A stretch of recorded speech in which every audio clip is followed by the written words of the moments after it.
নমস্কার বন্ধুরা, আমি আজকের নতুন একটা রান্না নিয়ে চলে এসেছি। ছানার ক্ষীর বড়া। ছানার ক্ষীর বড়া করতে কি কি লাগছে দেখে নিন। প্রথমেই লাগছে আমার দুধ, 500 দুটো দুধ আছে, রেড কাউ দুধ। 500 দুধের ক্ষীর করব, 500 দুধের ছানা কাটবো, লেবু দিয়ে ছানা কাটবো। আর লাগছে নারকেল কোড়া,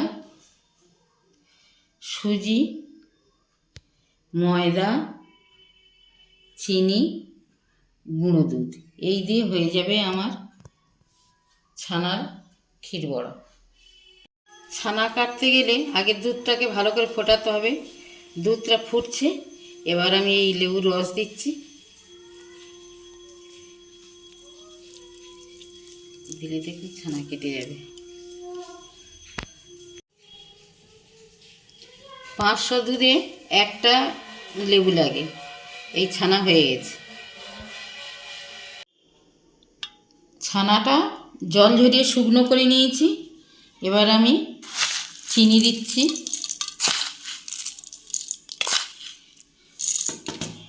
নারকেল একটা গোটা ছিল, হাফটা আমি এই নিয়ে নিচ্ছি, কুড়িয়ে রেখেছিলাম।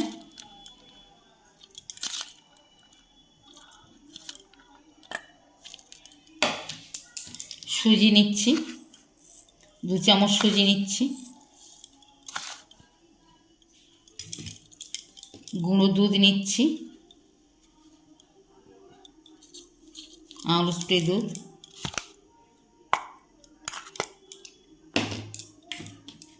ময়দা নিচ্ছি 2 চামচ।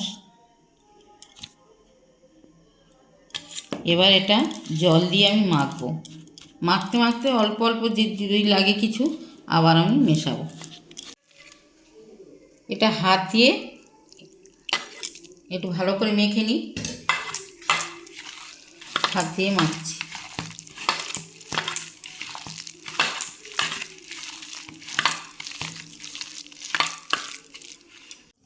ক্ষীরটা হয়ে গেছে, এবার আমি চিনিটা দিচ্ছি।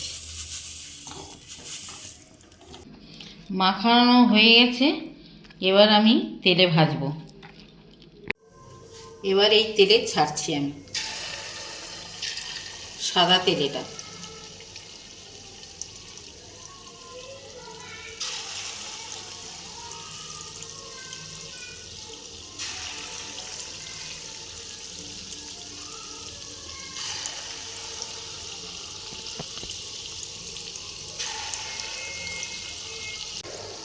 এরকম লালচে করে ভেজে নিতে হবে।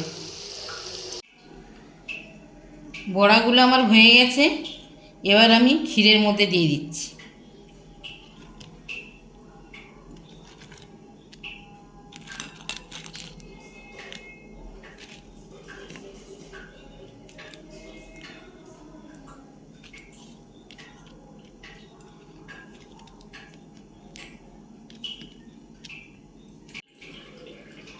ক্ষীরের মধ্যে এই বড়াগুলো দিয়ে দিলাম।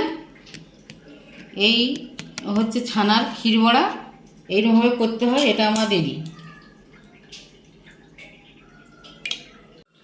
ক্ষীরটা বড়ার মধ্যে ঢুকে গেলে বড়াটা নরম হয়ে যাবে। 5 মিনিট পরে খাওয়া যায়, কি আর যদি 10 মিনিট যদি মনে করেন রেখে তারপরে পরিবেশন করবেন।